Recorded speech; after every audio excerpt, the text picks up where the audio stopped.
There's been a massive uptick in political violence of late in America and in the West, and you and I need to talk about this. I'm Marcus Peter.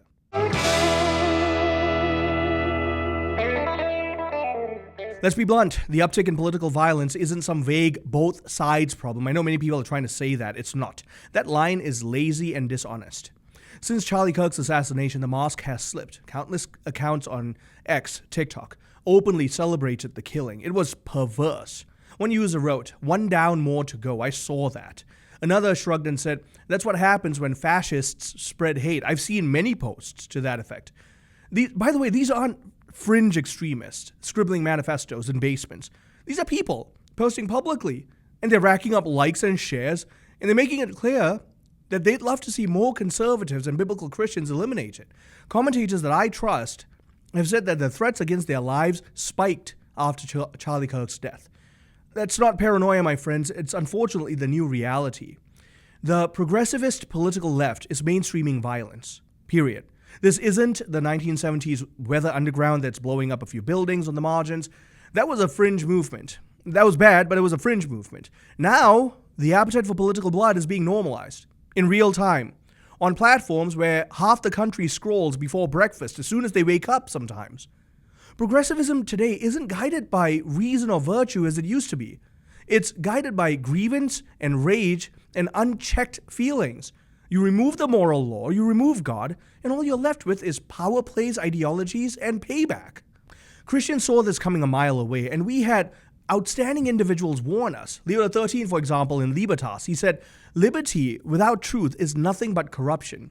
Pius XI, he warned in Quadragesimo Anno, when government and movements cut themselves loose from morality, they end up perverting authority itself. In plain English, if you reject God's order, society falls into chaos. Free speech doesn't stay free. It turns into license. License turns into justification for violence. And even secular thinkers got this right. John Locke, his whole idea of natural rights was that no one has the right to harm another's life, liberty, or property. Progressives today spit in the face of that fundamental premise. They don't believe the unborn have rights. They don't believe the elderly have rights. And if you dare stand in the way of their ideology, well, forget about it. You're disposable. The logic is straight out of Machiavelli. The ends justify the means. If the utopia they're selling requires murder, then let's excuse murder. That's what's being sold to us. And let's be real. Christians who still cling to the both sides narrative are living in a kind of fantasy land. That ship sailed long ago. This isn't about partisan balance anymore, and it hasn't been for a while. This is a religious, moral problem. One side defends life, family under God.